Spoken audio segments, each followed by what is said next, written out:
So you want to know, is Sebastian a good person to pursue a long-term relationship with? Okay, got you. For no good reason. Like, that's happened before.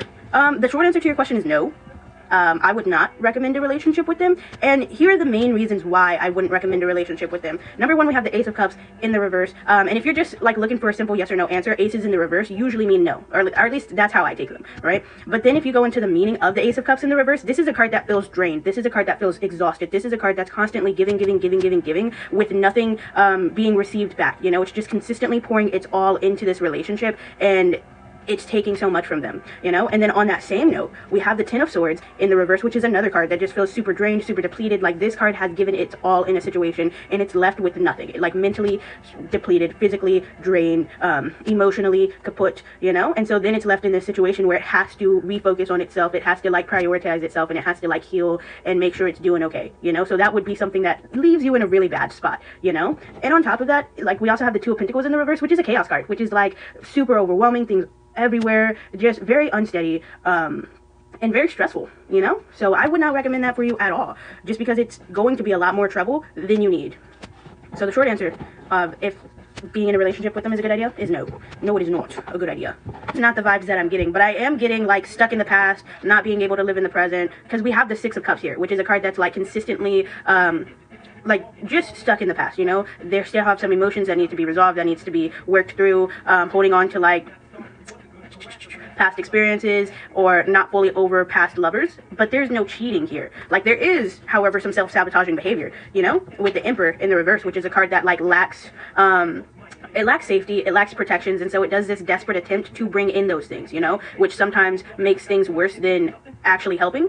But none of these are cheating cards, you know? So I don't think they actually cheated. And the main reason why I don't think they cheated is because of the Page of Pentacles. The Page of Pentacles is like, no, I want to have a relationship. I want this to be something that, like, lasts, you know? It, like, tries to have something that has some sort of foundation. It tries to invoke the, like, feelings of trust and safety and love. It just, because of the other cards around it, like the Emperor, you know, it's unable to do those things.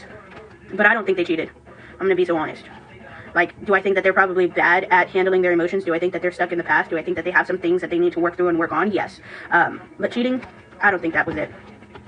Your anxiety is very bad. You don't know why, but you get very jealous, and he told me to go to therapy. You hazy. Number one, chaos, right? Chaos, overwhelming stress, those feelings. Just wanted to put that out there. That's something that if you're not currently dealing with, gonna be dealing with soon.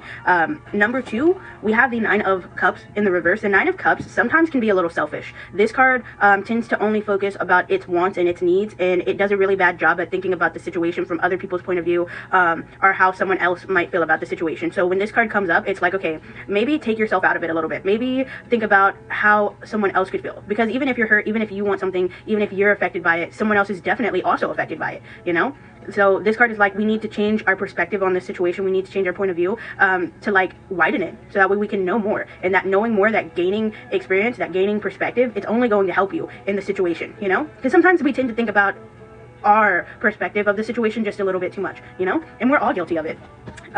We also have the Eight of Pentacles in the reverse, and the Eight of Pentacles is a card where it's like, okay, I want to learn, I want to grow. Like, this card is about gaining skills and knowledge is what it is. And when this card is in the reverse, it says we need to gain more skills, we need to gain more knowledge. Whatever we're trying to do, whatever we're trying to work towards, it's not going to work unless we gain those skills and knowledge. Usually this is about, like, literally going to school to gain those skills and knowledge, being an apprentice to gain that skills and knowledge, but it's all about learning, you know?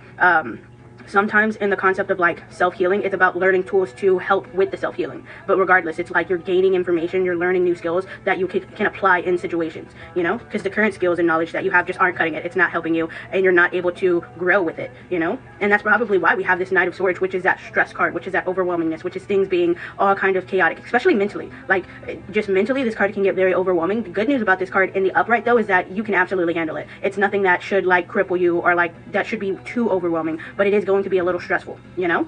But this card always says you can handle the stress that's coming your way. You just have to be prepared, you know? How interesting. What I was initially going to say is the message here is don't be complacent, but actually, more accurately, is I don't think we have the motivation right now. It's either, here's what it is. It's either we don't have the motivation right now in this moment, or very soon we're not going to have the motivation, you know? Because we have the Knight of Pentacles in the reverse, which the Knight of Pentacles, it's unable to really build anything. It's unable to make anything grow. And part of that reason is because of its lack of commitment. You know, it's like, I don't want to do it, so it doesn't do it, you know? So it's not that it doesn't have the ability to, it's that it's just not committed to it, which makes sense because we also have the Two of Wands here in the reverse, which is a card that, like, it's bad at choosing. It stays stuck in the middle. It doesn't know how to make a choice, and because of its lack of making a choice, everything just falls out, you know? Like, it's like, okay, because you didn't make a choice, that in itself was a choice, and then nothing happens, you know? You don't get any of your goals, you don't get any of your accomplishments, you don't get any motivation, you know? Because you were unable to commit to something, because you were unable to choose something. But, like, your ability to manifest, your ability to create something, you have that ability, right? Because we have the Magician here, which is a card that's like, it's stepping into its own power. It can create anything it wants. All it needs to do is really put in its focus, you know? Just start to believe in itself and be like, all right, this is what I want to do. It has to, like, be like, okay, what do I want to create? What do I want to do? And then actively put in the energy to do that. Like, you have what it takes to make something happen. There's just, like, the lack of being able to commit, the lack of being able to make a choice, which is preventing anything from really happening right there, you know? So it's like you holding yourself back in a sense. But I think there's something else also attached to this lack of being able to commit, like potentially also being scared, or just something really not allowing you to fully 100% commit, and that issue needs to be worked through. Does that make sense? Because, like, I see the ability there. Like, I see you being able to do it. You have what it takes, but for some reason you're just unable to execute it, you know? Which is not the best, because then it just leaves you stuck in the same place. And you don't want to be stuck in the same place. You want to grow, you want to develop, you want to achieve your goals and accomplishments, you know?